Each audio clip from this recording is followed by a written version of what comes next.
দেখে তো মনে হচ্ছে এটা ভূত বাংলো। দেখি ডেকে কারোর সাহায্য পাওয়া যায় কিনা। কেউ বাড়িতে আছো? এই গভীর রাতে এরকম একটা দুর্যোগের মধ্যে পুরো ভাঙা বাড়িতে একজন অল্প বয়সী বউ মানুষ কি করছে? যাই হোক, সাহায্য যখন পাওয়া গেছে তখন ভেতরে গিয়ে দেখি।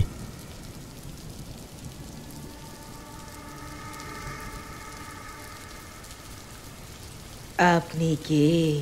আপনাকে তো এর আগে কখনো এই রাস্তায় দেখিনি। আমি পোস্টমাস্টার। আমি তো ঝড় জলের রাতে বিপদে পড়েছি, অথচ আপনি একজন বউ মানুষ হয়ে এরকম একটা ভাঙা বাড়িতে কি করছেন রাতের বেলায়? আপনি আমাকে জানেন না, কিন্তু আমি সব জানি, সব বুঝি। আমি বউরানী। চিন্তা করবেন না, আপনি এত রাতে আমার কাছে এসেছেন, আপনার কোনো বিপদ হবে না। আমি অতিথির খেয়াল যথেষ্ট রাখতে জানি। একটু অপেক্ষা করুন, আমি আপনার জন্য খাবার নিয়ে আসছি। ওরে বাবা, যাওয়ার সময় কি লম্বা লম্বা পা ফেলে গেল! আমি নিশ্চিত এটা কোনো মানুষ নয়, ভূত। ভেতর থেকে কেমন যেন একটা ভয় লাগছে, ঘাড়ের কাছে একটা শীতল শিহরণ। না না না না না না না, ভয় পেলে চলবে না। ভয় পেলে আমাকে বেঘরে মারা পড়তে হবে এখানে। ওরে বাবা!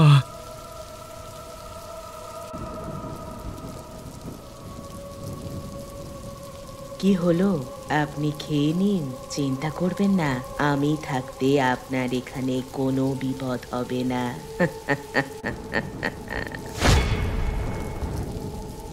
হ্যাঁ হ্যাঁ, এই যে খাচ্ছি। বাহ, খুব সুন্দর স্বাদ তো। এই ঝড় বৃষ্টিতে ভিজে একদম অবস্থা খারাপ হয়ে গেছিল। গরম গরম মাংস ভাত পেয়ে শরীরে বল ফিরে পেলাম।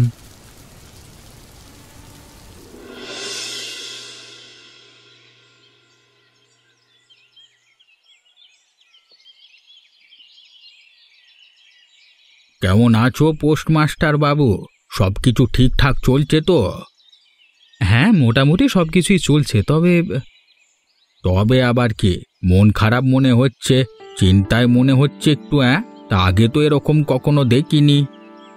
একটা বিষয় নিয়ে একটু সন্দেহে আছি। আপনি একমাত্র আমার মনের আশঙ্কা দূর করতে পারেন। কিসের আশঙ্কা বলো তো? আসলে আমি সত্যি জানতে চাই। কি সত্যি? এই গ্রামের কিনারায় যে জঙ্গল আছে, ওখানে কি কখনো ভয়ানক ঘটনা ঘটেছিল? সে এক মর্মান্তিক গল্প। কেমন মর্মান্তিক গল্প?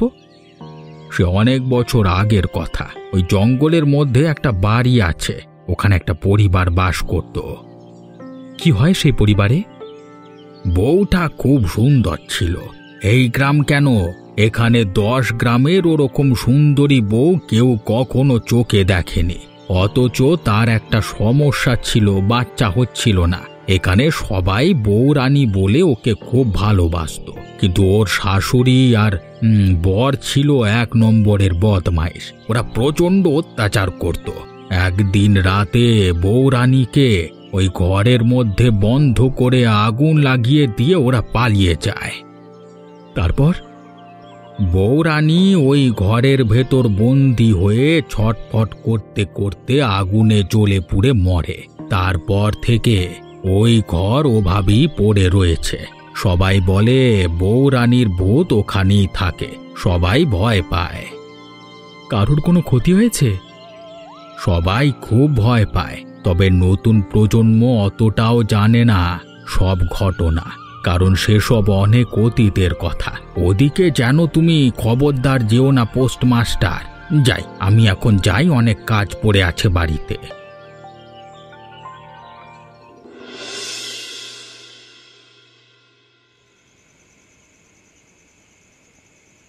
ওরে বাবা, অনেকটা রাত হয়ে গেল।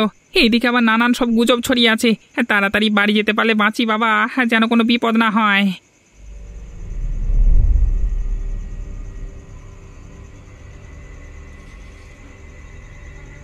মাছের গন্ধ পাচ্ছি যে, কোথা থেকে ফেরা হচ্ছে।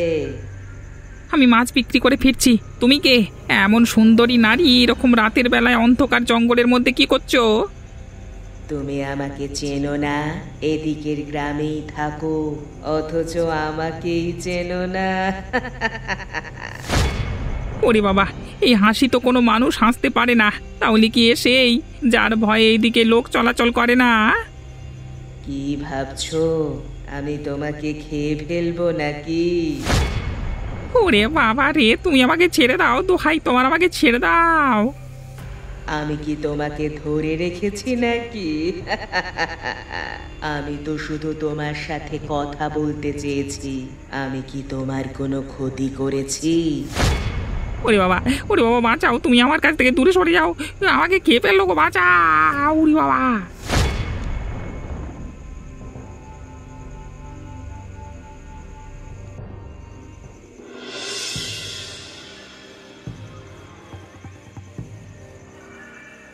হ্যাঁ হ্যাঁ, ওরে বাবা, এই খুব জোর বাঁচা, বেঁচে গেছি।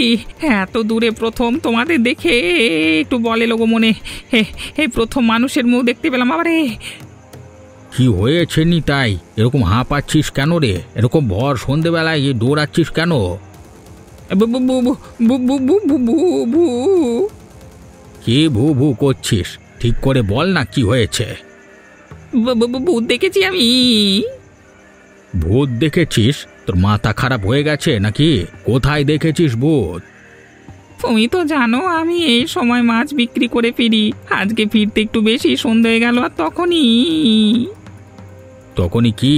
আরে অর্ধেক করে কথা বলিস কেন তুই? মুখে উচ্চারণ করতেও ভয় লাগছে কাকা। ওই জঙ্গলের মধ্যে পুরো বাড়িটার সামনে একটা মেয়ে বউ দেখে প্রথমে মনে হলো খুব সুন্দরী বাড়ির বউ, তারপরেই বুঝলাম সেটা একটা ভূত। উফ, তুই আগে শান্ত হ। এরকম অস্থির হয়ে কোনো কিছু হয় না। আরে জল খা, চুপ করে বস। তুমি কি আমার কথা বিশ্বাস করছো না কাকা? আমি সত্যি কথা বলছি, বিশ্বাস করো। কোনো রকম নেশা ভাঙ করিনি আমি। যা দেখেছি স্পষ্ট দেখেছি। ভাগ্যিস পালিয়ে আসতে পেরেছি, না হলে হয়তো আমি আর থাকতাম না আজকে। আমি বুঝতে পারছি তোর সব কথা, আর তুই যতটা না জানিস তার থেকে বেশি আমি জানি। তাই তোর ভয় পাওয়ার কোনো দরকার নেই। তুই শান্ত হয়ে চুপ করে বসে চা জল খাবার খা। কই রে মদন, এই নিতাইকে চা দে আর একটা ভালো কড়া করে।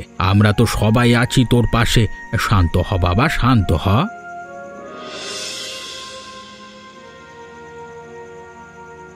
বৌরানী, আমি বুঝতে পেরেছি তুমি কে। আমি তোমার সাথে কথা বলতে এসেছি। তুমি দয়া করে আমাকে দেখা দাও।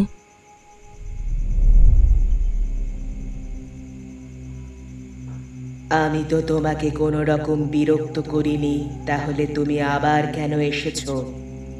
আমি তোমার মৃত্যুর আসল কারণ জানতে এসেছি। জেনে কি করবে? সবাই বলে তোমাকে নাকি তোমার পরিবার বাচ্চা হতো না বলে জ্বালিয়ে মেরেছে। এটা কি সত্যি? তারা জানে না আমার মৃত্যুর আসল কারণ।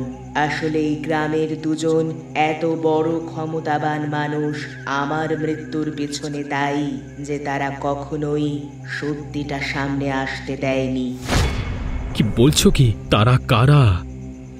হ্যাঁ, আমার বাচ্চা হতো না বলে আমার স্বামী আর শাশুড়ির সাথে আমার ঝামেলা ছিল, কিন্তু তাই বলে তারা কোনোদিন আমাকে খুন করবে এরকম মানুষ তারা ছিলেন না। ওদেরকে এই গ্রাম থেকে সরিয়ে দিয়েছে শয়তান দুজন। তারপর আমাকে এই ঘরের মধ্যে বন্দি করে আগুন জ্বালিয়ে জ্যান্ত পুড়িয়েছে। আমি ছটফট করে এসেছি, চিৎকার করেছি, কেঁদেছি কষ্টে, কিন্তু তারা নির্মমভাবে শুধু হেসেছে। তারা কারা? জগাডোম আর রতনডোম। যদিও রতনডোম ছোট ছিল তখন। আমি যতদূর জানি ওরা তো এই গ্রামের প্রচণ্ড ক্ষমতাবান লোক। হ্যাঁ, আর সেই কারণেই আসল সত্যি কোনো দিন কারো সামনে আসেনি। তাছাড়া এত দিন কেটে গেছে, এখন তো সবাই ভুলেই গেছে আমার কথা। শুধু লোকে ভূতের ভয় এই রাস্তাটায় আসে না। কিন্তু ওরা তোমাকে হঠাৎ করে মারতে গেল কেন? গ্রামের লোকের প্রতি ওদের ছলনা আর চিটিংবাজি আমি প্রকাশ করতে চেয়েছিলাম, সেজন্য রাস্তা থেকে আমাকে সরিয়ে দিল। তখন সবে চুরি চিটিংবাজি করে সবে মাত্র ক্ষমতার আসনে বসেছে জগা। আমাকে যদি না সরিয়ে দিত তাহলে কোনোদিন আজ সে ক্ষমতা বুঝতে পারতো না। হায় রে, ভালো মানুষের সাথে বোধহয় এমনটাই হয়। আজ আমি শুধু এই শূন্য মহলের চারপাশে নিঃশ্বাস ফেলি আর একাকী থাকি।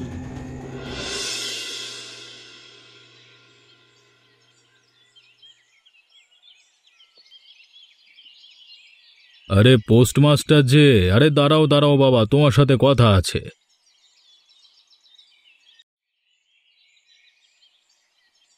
হ্যাঁ ঠাকুরমশাই, কি বলবেন বলুন। আসলে আমি একটু তাড়াহুড়ো করে পোস্ট অফিস যাচ্ছিলাম, দেরি হয়ে গেছে। হ্যাঁ বুঝতে পারছি তোমার দেরি হয়ে গেছে, তবে ব্যাপারটা গুরুত্বপূর্ণ। কি গুরুত্বপূর্ণ বিষয় বলুন। আজকাল গ্রামে একটু অদ্ভুত জিনিস শুরু হচ্ছে, তো সেই বিষয়ে তোমার মতামত নেওয়ার ছিল। কি অদ্ভুত জিনিস বলুন তো, আমি তো কিছু বুঝতে পারছি না। অথচ আমার তো মনে হচ্ছে তুমি সব থেকে ভালো বুঝতে পারছো, আর তুমি আমাকে সব থেকে ভালো করে বোঝাতে পারবে। আমি আপনাকে বোঝাতে পারবো মানে? আগে তো আমাদের গ্রামে কোনোদিন ভূতের উৎপাত হয়নি। হ্যাঁ, ওই জঙ্গলের পুরনো বাড়িটাতে ভূতের ভয় ছিল, ওদিকে লোকে যেত না, তবে সেখান থেকে তো কোনোদিন কারোর কোনো ক্ষতি হয়নি। এখনো কি কারোর কোনো ক্ষতি হয়েছে? তুমি তো জানো যে মাছ বিক্রেতা নিতাই কদিন আগেই ওই রাস্তা থেকে ফিরছিল সন্ধেবেলায়, ভূতের মুখোমুখি হয়েছিল। তা সে কোনো রকমে প্রাণ বাঁচিয়ে চায়ের দোকান পর্যন্ত ছুটে যেতে পেরেছিল, না হলে হয়তো সে মারা পড়তো। কিন্তু এসব বিষয়ে আমি কি করতে পারি বলুন তো? গ্রামের লোকে বলে তোমার নাকি ও বাড়িতে সন্ধ্যের পর বা বিকেলের পর বেশ যাতায়াত আছে, অথচ তোমার কাছ থেকে কোনোদিন কোনো ভূতের গল্প শুনিনি। তুমি নিশ্চয়ই ওখানের সম্বন্ধে আমাদের থেকে বেশি জানো। মানে আমি তো ওসব কিছু জানি না। মানে একদিন বৃষ্টির মধ্যে আটকে পড়েছিলাম, সেদিন আর কোথাও আশ্রয় নেওয়ার ছিল না, তাই মানে জায়গাটা তো আমার ভালো লেগেছিল বলে গেছিলাম, তাছাড়া তো মানে সে ব্যাপারটা কেমন যেন গোলমেলে মনে হচ্ছে। তুমি আমার থেকে সবকিছু লুকিয়ে যাচ্ছ না তো? আশ্চর্য, আমি আপনার থেকে লুকাতে যাব কেন? ঠিক আছে, যাই হোক, তুমি তোমার কাজে যাও। যখন বলছো তুমি কিছু জানো না, তখন আপাতত মেনে নিচ্ছি, তবে বিষয়টা আমাদের সবারই মানে চিন্তার কারণ। তুমি একটু সাবধানে থেকো, বাকি সবাইকে বলবো সাবধানে থাকতে। ঠিক আছে, আমি যাই তাহলে। হ্যাঁ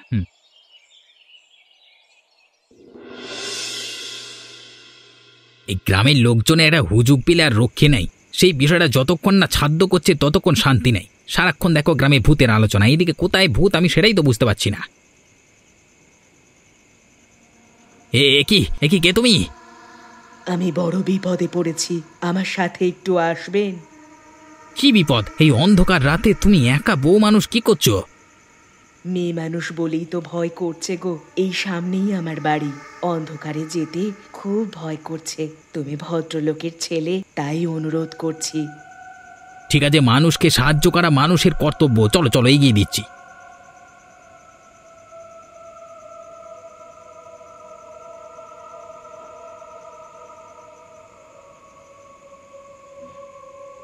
এসে গেছে আমার বাড়ি।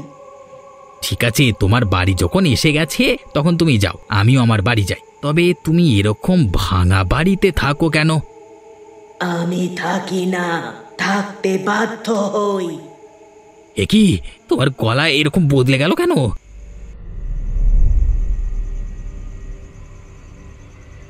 আজ তোর শেষ দিন রতন। এখান থেকে কেউ তোকে বাঁচাতে পারবে না। কে তুমি? কি চাও? তোর বাপ আমাকে মেরে ফেলেছিল এই ঘরে আগুন লাগিয়ে। আজ আমি তার প্রতিশোধ নেব। তার মানে তুমি বউরানীর ভূত, যাকে নিয়ে গ্রামে এত কথা হয়? আমি বউরানীর ভূত, আমি এখন তোর ঘর মটকাবো। ওরে বাবা, বাঁচাও! কি কোথায় আছো? আরো চিৎকার কর, আরো।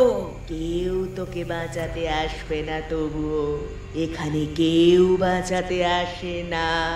আমিও মরেছি, তুইও মরবি, তবেই আমার প্রতিশোধের শুরু হবে। লাগছে, কষ্ট হচ্ছে, ছেড়ে দাও।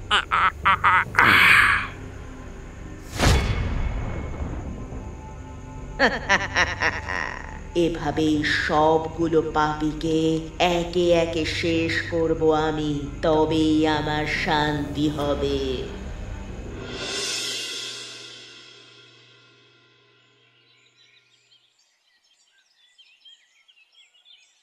আমাদের মুক্তি চাই, এই ভয় নিয়ে আমরা থাকতে পারছি না, আপনারাই বিধান করুন। আচার্য ঠাকুর, আমি নিশ্চিত এ বিষয়ে। কি বিষয়ে নিশ্চিত? আমি হলপ করে বলতে পারি যে এই সব কিছু করেছে বউরানীর ভূত। এতদিন সে চুপচাপ ছিল, কিন্তু এবার সে প্রতিশোধ নিতে শুরু করেছে। প্রতিশোধ মানে? মানে তার ভূতুরে অত্যাচার, সেই ভূত এখন খুনি হয়ে উঠেছে। কিন্তু আজকে আমাদের সভা করবার উদ্দেশ্য হচ্ছে গ্রামের মানুষদের ভয় দেখানো নয়, তাদের বাঁচার ভরসা দেওয়া। সেই ভরসা তো শুধু আপনি দিতে পারেন। আমি তো কারণটা বললাম, প্রতিকার করবার দায়িত্ব আপনার। বড় কঠিন পরিস্থিতি, তবে আমি নিজের দিক থেকে সবকিছু চেষ্টা করব। শুধু চেষ্টা করব বললে হবে না, এই পরিস্থিতি যে করে হোক আটকে মানুষকে বাঁচাতেই হবে। ঠিক আছে, তোমরা কিছু চিন্তা করো না। আমার যা শিক্ষা আছে সেই সব মন্ত্র বলে আমি ভূতুরে অত্যাচার আটকানোর চেষ্টা করব। আর সন্ধ্যের পর কেউ বাড়ির থেকে বের হবে না, আর একা একা কেউ গ্রামের আশেপাশে ঘুরবে না, এবং ভুলেও কেউ ওই জঙ্গল বা বাড়ির রাস্তার ধারে যাবে না। ঠিক আছে আচার্য ঠাকুর, আপনি যা বলছেন সেগুলোই মেনে চলবো। আমাদের আচার্য ঠাকুরের উপর বিশ্বাস আছে, মানে আপনি যা বলছেন তাই করবেন, আমরা জানি।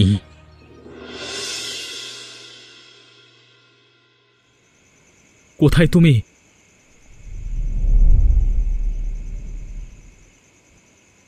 তুমি আমাকে বিপদে পড়তে আশ্রয় দিয়েছিলে, এই জঙ্গল বাড়িতে মাংস ভাত খাইয়েছিলে, সেজন্য ভেবেছিলাম তোমার মন আছে, হৃদয় আছে। তোমার দুঃখজনক মৃত্যুর কাহিনী আমার মনে দাগ কেটে গেছিল। আর তুমি শেষ পর্যন্ত কিনা রতনকে খুন করলে। কি করেছিল সে? সে তো তার বাবার ঘটনায় ছিল না, সে তো ছোট ছেলে। শুধু হাসলে হবে না, আমার জবাব চাই, জবাব দাও। গ্রামের মানুষ সবাই তোমার ভয়ে ভীত হয়ে পড়েছে, এই তোমার আসল রূপ।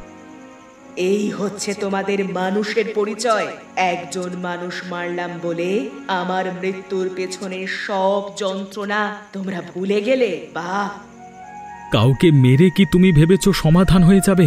তুমি তো নিজেই বললে তোমাকে যখন মারা হয়েছিল তখন ওর ছোট বয়স ছিল। আমার সন্তান হচ্ছিল না, কিন্তু আমি যখন মারা গেছিলাম তখন আমার গর্ভে সন্তান ছিল। তার তো কোনো দোষ ছিল না, যেমন রতনের কোনো দোষ ছিল না, তেমন আমার ভবিষ্যৎ সন্তানেরও কোনো দোষ ছিল না। তুমি আমাকে বেশি জ্ঞান দিতে এসো না, তোমাকে আমি শেষ করে ফেলবো তাহলে। না না, আমার তুমি কোনো ক্ষতি করতে পারবে না। এখনো তুমি আমাকে চেনোনি আমি কতটা ভয়ানক হতে পারি। সমস্ত মানব জাতি এখন আমার সামনে শত্রু। তোমরা সবাই শয়তান, সবাইকে চেনা আছে আমার সামনে থেকে চলে যাও তোমরা, না হলে আমি কিন্তু তোমাকে শেষ করে ফেলবো এক্ষুনি। ওরে বাবা!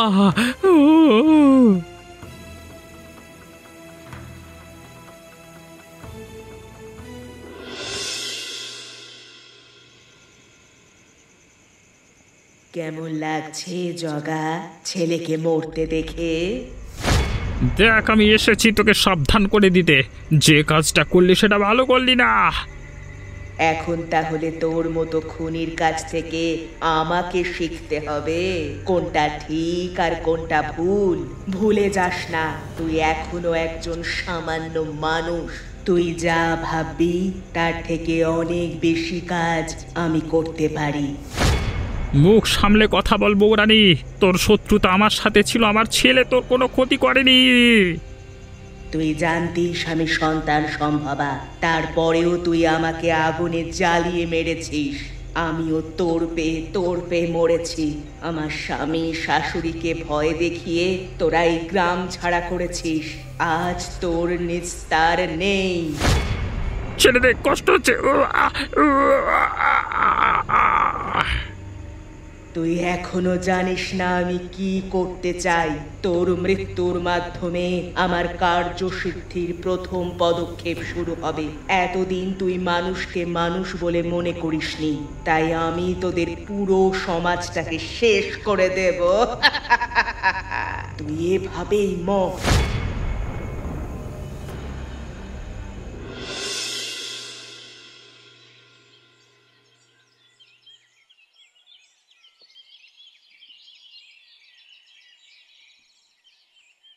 লুকিয়ে লুকিয়ে গেলেই যে আমি দেখতে পাবো না এমনটা নয় হরিপদ। হ্যাঁ, কি কি কি বলছেন? কিছু বুঝতে পারছি না। মানে আমি বাঁকা কথা বলি না, যেটা বলি সোজা করেই বলি। গ্রামের ভয়ানক বিপদ ঘনিয়ে এসেছে। এখনো স্বীকার করো তুমি সত্যি? কি সত্যি? আমি আমি আমি কিছু জানি না। মিথ্যে কথা, তুমি সব জানো। তুমি আসল কারণ জানো যে কেন এই গ্রামে পরপর দুজন মানুষ মারা গেল, একজন রতন আর দ্বিতীয়জন রতনের বাবা জগা। আমি আমি আমি যদি জানতাম তাহলে কি আপনাকে বলতাম না?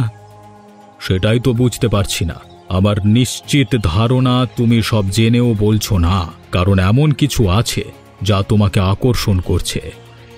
কি বলছেন কি আপনি? মানে সরে যান, রাস্তা থেকে সরে যান। গ্রামের সভায় আমি সবাইকে কথা দিয়েছি যে তাদেরকে আমি বাঁচাবো। তো বাঁচান না, আমাকে ছেড়ে দিন। আমি তো বলছি আমি কিছু জানি না। আমি আবারও বলছি তুমি সত্যি কথা বলো, বলো সত্যি কথা, না হলে কিন্তু তোমারই কপালে অশেষ দুঃখ আছে। আমি আপনাকে কিভাবে বোঝাবো? আমি কিচ্ছু জানি না। এসব মৃত্যু ভুতুরে কাণ্ড এসব কিছুর মধ্যে আমি থাকতে চাই না। আমি পোস্টমাস্টার, আমাকে পোস্টমাস্টারের মতো থাকতে দিন। আপনাদের সমস্যা আপনারা মেটান, আমাকে আমাকে টেনে আনবেন না। ঠিক আছে, তোমার পেট থেকে কিভাবে কথা বের করতে হয় তা আমারও জানা আছে।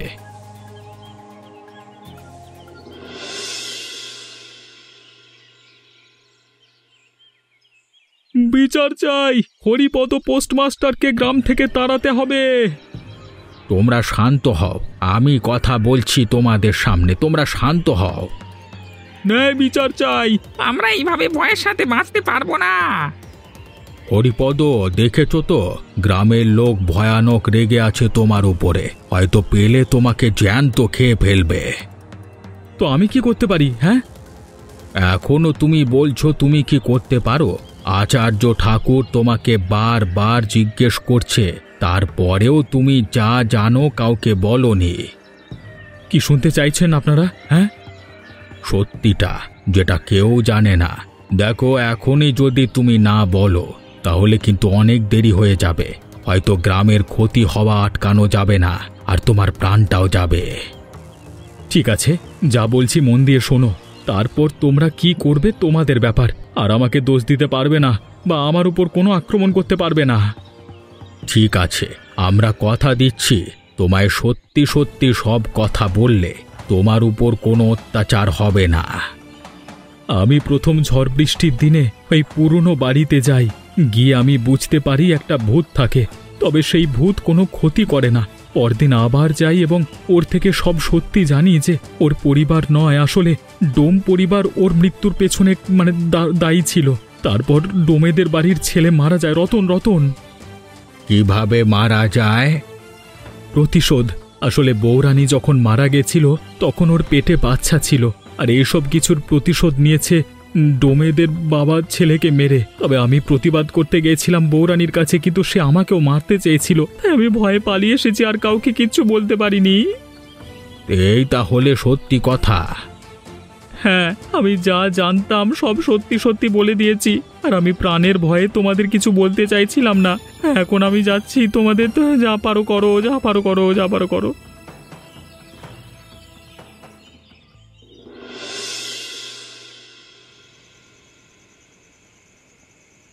বাঁচাও, বাঁচাও, ভূত এসেছে, বাঁচাও। বোকা মানুষ, তোমরা ভুল করেছো। তোমরা আত্মসমর্পণ করো আমাদের কাছে, এখন তোমরা আমাদের কবজায়। এই ছিল তাহলে তোর মনে শয়তান পোস্টমাস্টার? আমি কোনোদিন এটা হতে দেব না। আমার মন্ত্র শক্তির ক্ষমতা তোদের জানা নেই।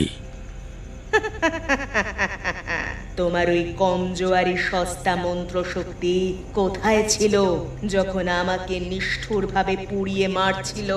আসলে আমার মৃত্যুর পেছনে তোমরা সবাই দায়ী, কারণ তোমরা কেউ প্রতিবাদ করনি।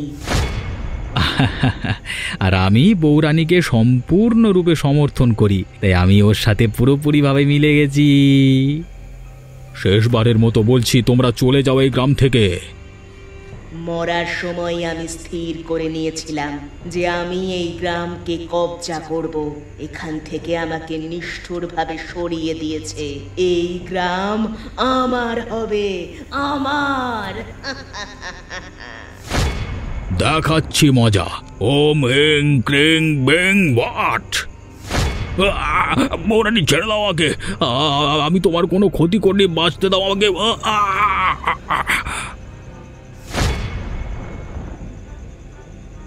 হরিপদ, আমি তোমার সাথে সারা জীবন ভালো ব্যবহার করেছি, আমাকে মেরে ফেলো না এইভাবে।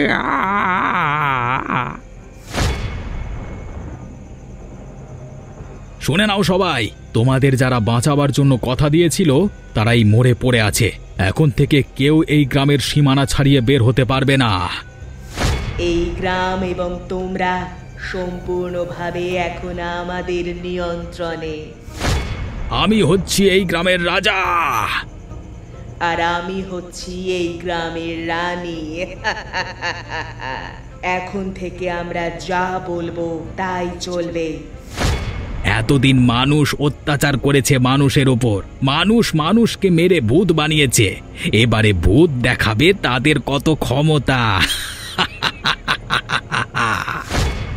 তোমরাও আসবে নাকি আমাদের গ্রামে? পারলে একবার ঘুরে যেও, আর তার জন্য চ্যানেলটা সাবস্ক্রাইব করো।